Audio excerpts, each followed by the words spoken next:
This is the VOA Special English Education Report. Congress is studying how to change immigration policies in an effort to get more foreign students to stay and work in the United States. Many foreign students come for advanced degrees in science, technology, engineering, and math.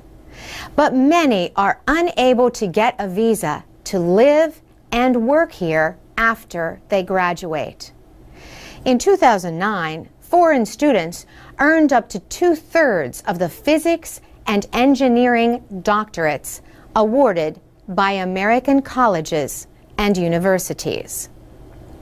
Xiao Qin from Beijing is studying for a PhD in computer science at Georgetown University in Washington. He says, "Obviously, we prefer to stay here for several years, but if we cannot get any valid visa, we have to leave." So far, no agreement has been reached on how to stop this so-called reverse brain drain. The loss of highly skilled workers usually involves developing countries losing them to wealthier ones. Critics say American immigration policies are too restrictive. Representative Zoe Lofgren is a Democrat who represents parts of Silicon Valley in California. She spoke at a recent congressional hearing. While we once asked the brightest minds in the world to come and make their homes here, we now turn them away. Having educated and trained the world's best students in our universities, we no longer welcome them to enrich this nation. Some companies, including Texas Instruments, say it can take 10 years for their foreign workers to become permanent residents. Darla Whitaker is a senior vice president at Texas Instruments. She says, "This is not sustainable. It hurts our company and our industry, and it places burdens and stresses on our employees." The United States limits the number of immigrants from other countries on a country-by-country basis. Students from countries with large populations generally have to wait the longest for a green card, or proof of permanent residency. A group called the National Foundation for American Policy says a highly skilled Indian worker could have to wait up to 70 years. Vivek Wawa studies immigrants who start their own companies. He says the United States needs to change its immigration policies. He says, if we don't keep these people, if we don't compete, we're going to lose. We're going to become a third world country, and they're going to become like us. For VOA Special English, I'm Carolyn Presutti. We have transcripts and MP3s of our programs, and now PDFs for e-readers at voaspecialenglish.com. This is the VOA Special English Education Report. Electronic books have changed the way many people read for pleasure. Now, online textbooks are changing the way some students learn and some teachers teach. More than 175,000 students attend the public schools in Fairfax County, Virginia, outside Washington. Last year, the school system used digital books in 15 schools. This school year, middle schools and high schools changed from printed to electronic textbooks in their social studies classes. Luke Rosa is a history teacher at Falls Church High School. His students work on school laptop computers. He explains the idea to them this way. It's just like a regular textbook, except it's got it all online. Peter Noonan, an assistant superintendent of schools, says with electronic textbooks, publishers can quickly update the content. The world's changing consistently, and the online textbooks can change right along with the events that are happening. Online books also cost less than printed textbooks. Usually, it's in the neighborhood of between $50 and $70 to buy a textbook for each student, which adds up to roughly $8 million for all of our students in Fairfax County. We actually have purchased all of the online textbooks for our students for just under $6 million. Many students like the idea because it means they do not have to carry a textbook around. Also, they can write notes on their work and save the notes in their account. But one student complained that the internet connection does not always work. Social studies teacher Michael Bambara says the e-book he uses in his government class is better than a printed textbook. He likes the way it has materials for students with different reading levels. So a person can individualize their learning, and I can individualize their instruction. But the students also need internet access when they are not at school. About 10% of students in Fairfax County do not have a computer or online access at home. Public libraries in the county have free internet. There are also after-school computer labs as well as computer clubhouses supported by the county. Other school systems in the area are considering online textbooks. Officials in Prince George's County, Maryland, plan a test project next year. A survey showed that 40% of students there do not have computer access at home. We have a video about online textbooks at voaspecialenglish.com. For VOA Special English, I'm Carolyn Pursuti. From VOA Learning English, this is the Education Report in Special English. Lebanon is a nation of many religious groups. Shiites, Sunnis, Druze, Maronite and Coptic Christians, Jews, and others share the land. But often there is tension and sometimes violence. Over the years, the differences between the groups have made it hard for educators to write a unified national history. An agreement in 1989, called the Taif Accord, ended the 15-year Lebanese Civil War. The agreement called for the same civic education to be taught across the country. The goal was to increase national unity. But the effort to agree on one national history has failed. Most history textbooks in Lebanon stop in 1943, the year of Lebanese independence. The duty of teaching children about their country's recent history has fallen mainly on parents. That can increase divisions among the different groups. The Green Space School is an elementary school in Beirut. It is on the edge of Christian, Druze, and Shiite neighborhoods.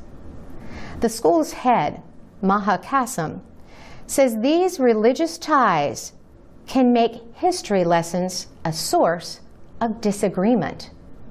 She says some lessons have to be changed to avoid arguments among the students. Syrian forces withdrew from Lebanon in 2005 after a 29-year occupation.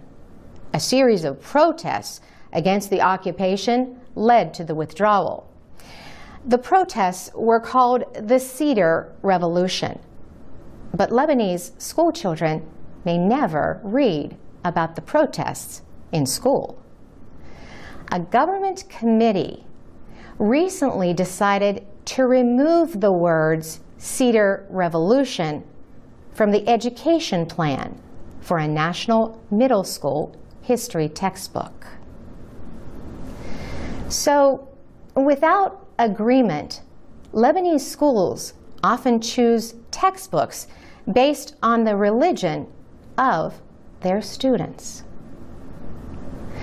For VOA Learning English, I'm Carolyn Frisick. I'm Alex Villarreal with the VOA Special English Education Report. In the United States, about 6 out of 10 students in graduate schools are women. The same is true of today's young adults who already have a degree beyond college. As a result, the Census Bureau expects that more women than men will hold professions such as doctors, lawyers, and professors. Men had faster growth rates than women in going to graduate school in 2009.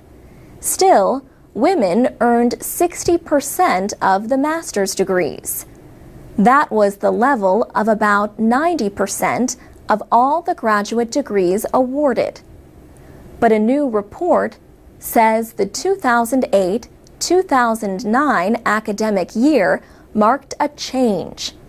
Women also earned 50.4% of the doctorate degrees. The Council of Graduate Schools says this was the first year ever that women earned more doctorates than men. The largest share of all doctorates that year, 42%, were in education, engineering, and biological and agricultural sciences. But the report says between 1999 and 2009, graduate enrollment increased in all subject areas. The fastest growth was in health sciences, business, and engineering. In 2009, graduate schools reported strong growth of 6% in first-time students from the United States. But enrollment of new international students decreased by about 2%, the first drop since 2004. The share of foreign new students in graduate schools fell from 18% to 16.5%. In other news, President Obama marked the new school year in September with a speech from a school in Philadelphia, Pennsylvania. President Obama told students they need to work hard in school because an education has never been more important than it is today. He said, "The farther you go in school, the farther you're going to go in life." He also said this is a time when other countries are competing with us like never before. He said students around the world in Beijing, China, or Bangalore, India, are working harder than ever and doing better than ever. The president told the students, "Your success in school is not just going to determine your success, it's going to determine America's success in the 21st century." For VOA Special English, I'm Alex Villarreal. You can find our programs at voaspecialenglish.com and on Facebook, Twitter, YouTube, and iTunes at VOA Learning English. This is the VOA Special English Education Report. Getting a job can be especially difficult for someone with a prison record. So, a prison training program in the American Northwest prepares women to start their own businesses. The program is called Lifelong Information for Entrepreneurs, or LIFE. The training combines business and social skills. The women learn how to manage their time, set goals, and settle conflicts peacefully. Sarisa Whitley is serving 5 years for assault at the Coffee Creek Correctional Facility, a women's prison in Oregon. She has a job waiting for her when she is released in January. But she also plans to start a small business with the knowledge gained from the months of class. She says she has learned a lot about how to write a business plan, how to communicate effectively, and how to listen. Another inmate, Cynthia Thompson, is serving time for stealing someone's identity. She says preparing inmates to become successful, accountable people will be good for the communities they re-enter. Mercy Corps Northwest started the training program 4 years ago. Mercy Corps is an international development organization. Doug Cooper is Assistant Director of Mercy Corps Northwest. He says, "We were looking for ways that we could apply our expertise around economic development and small business management to populations that could use it. It's identical to what we do internationally." Mercy Corps Northwest has just started a LIFE program at a women's prison in neighboring Washington State. Doug Cooper says he hopes the idea will spread to prisons throughout the country. The group says just 3 of the 100 graduates of its training program have returned to prison. Graduates of the LIFE program have started businesses like cutting hair and selling handmade crafts at farmers markets. One woman who served time for theft now runs an automobile repair business. Lori does not want her last name used. She says she worries what people might think if they knew she had been in prison. She stayed in contact with a Mercy Corps mentor after she left prison. Together, they found answers to questions about running a small business. For VOA Special English, I'm Alex Villarreal. You can download MP3s of our programs and find English teaching activities at voaspecialenglish.com.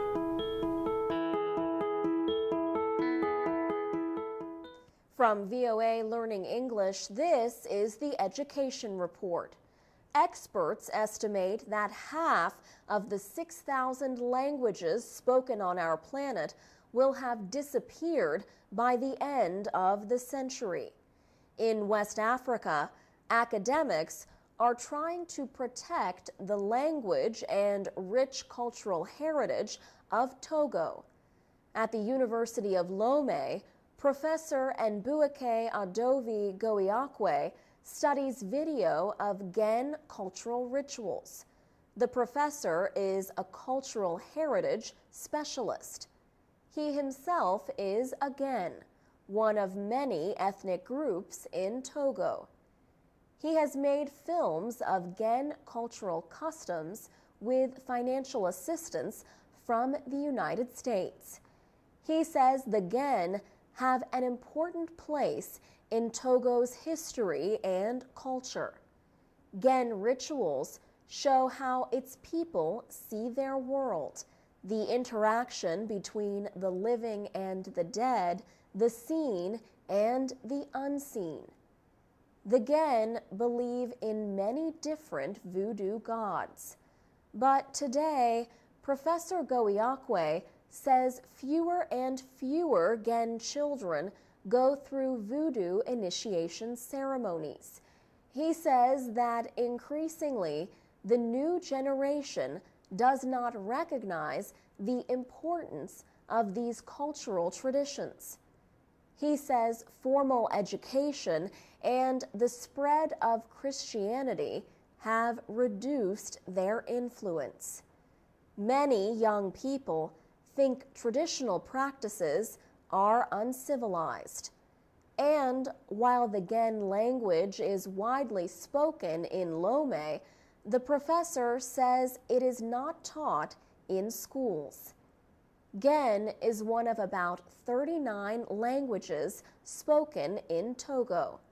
Anahit Menashan is a language specialist with the United Nations Educational, Scientific, and Cultural Organization. She says a language needs people who speak it as their first language. She says a language needs people who can speak it as their second language. If there are not, she says, a language is extinct. She says languages can die as a result of increasing globalization. For VOA Learning English, I'm Alex Villarreal.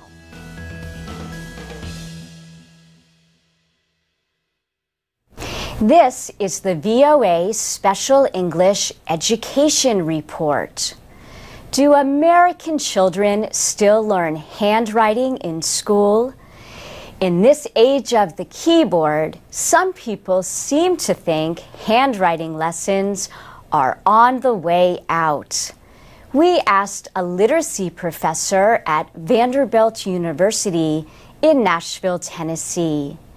Steve Graham says he has been hearing about the death of handwriting for the past 15 years. So, is it still being taught? He said, if the results of a survey we had published this year are accurate, it is being taught by about 90% of teachers in grades 1 to 3. 90% of teachers also say they are required to teach handwriting. But studies have yet to answer the question of how well they are teaching it. Professor Graham says one study published this year found that about 3 out of every 4 teachers say they are not prepared to teach handwriting. He said some teachers teach handwriting for 10 or 15 minutes a day. Others teach it for 60 to 70 minutes a day. Many adults remember learning that way, by copying letters over and over again. Today's thinking is that short periods of practice are better. Many experts also think handwriting should not be taught by itself. Instead, they say it should be used as a way to get students to express ideas. After all, that is why we write. Professor Graham says handwriting involves 2 skills. One is legibility, which means forming the letters so they can be read. The other is fluency, writing without having to think about it. The professor says fluency continues to develop up until high school. But not everyone masters these skills. Teachers commonly report that about 1/4 of their students have poor handwriting. some people might think handwriting is not important anymore because of computers and voice recognition programs. But Steve Graham at Vanderbilt says word processing is rarely done in elementary school, especially in the early years. American children traditionally first learn to print, then to write in cursive, which connects the letters. But guess what we learned from a spokeswoman for the College Board, which administers the SAT college admission test. More than 75% of students choose to print their essay on the test rather than write in cursive. And that's the VOA Special English Education Report. This is the VOA Special English Education Report. The state of Florida is home to one of the largest populations of Haitians outside of Haiti. The city of Miami has a neighborhood known as Little Haiti. People who live there keep close ties to Haitian culture. Young Haitians can learn French at the Little Haiti Cultural Center. Haiti is a former French colony. French is the main language used in schools there. The center offers the classes through a non-profit organization called the French Heritage Language Program. Not all of the students are Haitian, but for the ones who are, including Dominique Domond, the language has special meaning. He says, "My mom speaks French a little bit. She speaks French and English." Marie Domond is Dominique's mother. Sometimes he says, "Mom, I want you to teach me how to speak your language." Jennifer Linkletter teaches French at the Little Haiti Cultural Center. She says, "French is part of what it means to be Haitian, and the goal of the program is to get them in touch with their French history and with their French roots, and to be proud of that." Learning another language can also help them when they grow up. Martina Buissat is the Miami coordinator for the French Heritage Language Program, which is based in New York. She says, "The more languages you speak, the more you can share, you can work. For work, it's very important." The organization has also helped expand French classes at Boyd Anderson High School in South Florida. About 25 Haitian earthquake survivors attend the school. The students were among thousands of Haitians who came to the United States after their country's powerful earthquake last year. One of the students, Kirby Edme, says, "The teachers were very patient with us because some of us, we didn't speak English before we came here." Principal Angel Almanzar says there were also problems with lack of knowledge about the American education system and feeling isolated. Teacher Mathieu Dacan is himself Haitian. He says the classes have been good for the students from Haiti. It's like Little Haiti within a school. This is where they feel at home. Many Haitian students in Florida say they want to help their homeland. Kirby Edme says, "Every Haitian, even if they weren't there when the earthquake happened, I think they have in mind to go and be successful and then do something for the country, even a little bit, because when it all comes together, it makes a big thing." For VOA Special English, I'm Alex.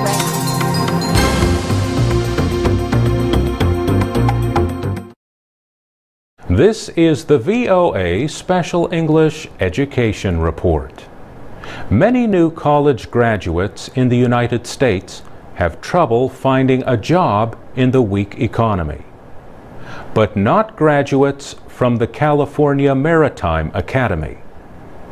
The Academy is the only school of its kind on the West Coast. Students attend classes on the university campus in Northern California. But they also gain experience by going to sea in a floating classroom, the training ship Golden Bear. 288 cadets recently sailed on a 2-month international training cruise. The ship travels south to the Panama Canal. Along the way, it visits countries in Central America and the Caribbean. Vasile Tudoran is a mechanical engineering student at the California Maritime Academy. He spends much of his time working deep in the heart of the ship. He says he is not worried about finding a job. Robert Jackson is one of his teachers. He says the majority of the Academy's students have between 1 and 2 job offers before they complete their studies. He says most of those job offers are between $60,000 and $120,000 a year. In addition to working on ships, he says, engineering graduates from the Academy also get jobs with power companies and satellite companies. Instructor Bill Schmidt says the situation for marine transportation students is not as bright as it was before the economic downturn, but it is recovering. He says most Academy graduates are employed in the industry if they want to be. He also says the coursework is demanding because ship's officers are almost like doctors or airplane pilots. He says people working in the shipping industry have to make the right decision all the time. He says a success rate of 70% is unacceptable. The California Maritime Academy has a 94% job placement rate. Still, only about 900 students are currently studying there. Cadet Andrew DeTucci says the Academy is different from a traditional college. It is a paramilitary school, and the students must wear uniforms. Andrew DeTucci is majoring in marine transportation. He says when he was growing up, he was always told it takes a special person to want to go to sea for a living. In his words, my favorite thing about it is waking up every morning and seeing nothing but the ocean on all sides of you. I get a thrill out of that. For VOA Special English, I'm Mario Ritter.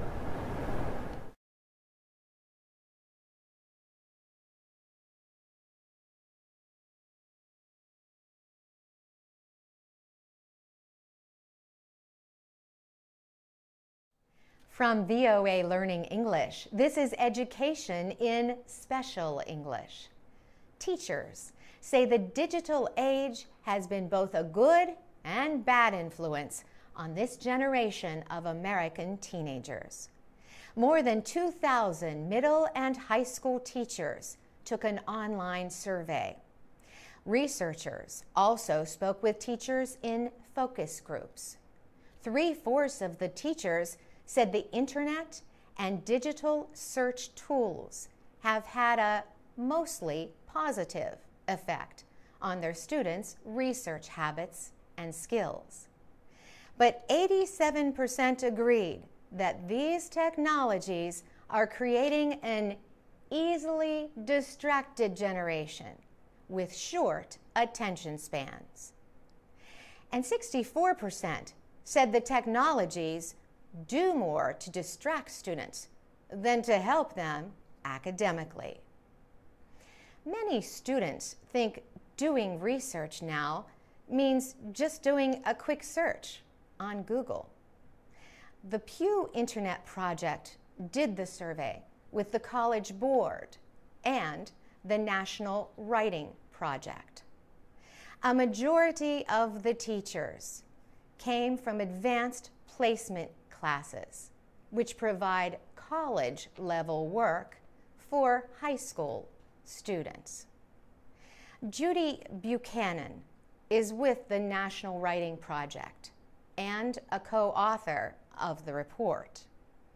She says digital research tools are helping students learn more and learn faster. But one problem the survey found is that many students are lacking in digital literacy. In other words, they trust too much of the information they find on the internet. Judy Buchanan says these students have not developed the skills they need to judge the quality or credibility of online information. They also say being able to quickly find information online hurts their students' ability to work hard to find answers. Many teachers are also concerned that the internet makes it easy for students to copy work done by others instead of using their own abilities. For VOA Learning English, I'm Carolyn Presutti.